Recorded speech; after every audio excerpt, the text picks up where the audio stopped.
Hello cricket ప్రియులారా, champions trophy 2025లో Bharat Pakistan మధ్య black buster మ్యాచ్కు ఆదివారం దుబాయ్ వేదికగా జరగనుంది. ఈ మ్యాచ్లో చిరకాల ప్రత్యర్థులు అయిన ఇండియా వర్సెస్ పాకిస్తాన్ అమీతుమీ తేల్చుకోనున్నాయి.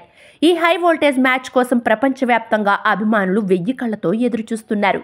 ఈ మ్యాచ్లో గెలిచి సెమీఫైనల్ బెర్త్ను ఖరారు చేసుకోవాలని భారత్ భావిస్తుంటే, న్యూజిలాండ్తో మ్యాచ్ ఓటమి తర్వాత పాకిస్తాన్ ఎలాగైనా ఈ మ్యాచ్ గెలిచి కంబ్యాక్ ఇవ్వాలని పట్టుదలతో ఉంది. ఈ నేపథ్యంలో భారత క్రికెట్ దిగ్గజం యువరాజ్ సింగ్ ఆసక్తికర వ్యాఖ్యలు చేశాడు.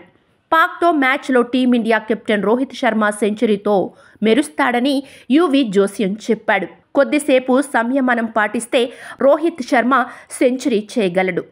అదీను కేవలం 60 బంతుల్లో సాధిస్తాడు అని టీమిండియా మాజీ క్రికెటర్ యువరాజ్ సింగ్ వ్యాఖ్యానించాడు.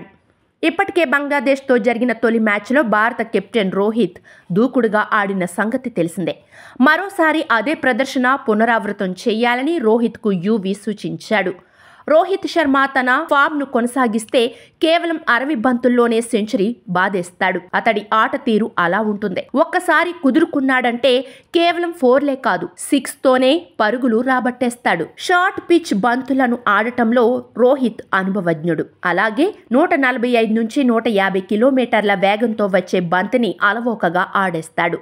చాలా తేలికగా హుక్ చేసి బౌండరీగా మారుస్తాడు.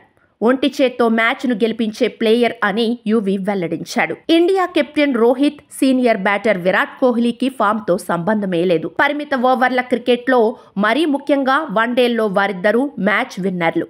రోహిత్ ఇబ్బంది పడుతూనే పరుగులు రాబడుతున్నాడు. అదే కాస్త కుదురుకుంటే ప్రత్యర్థికి మరింత ప్రమాదమే అని యువరాజ్ తెలిపాడు.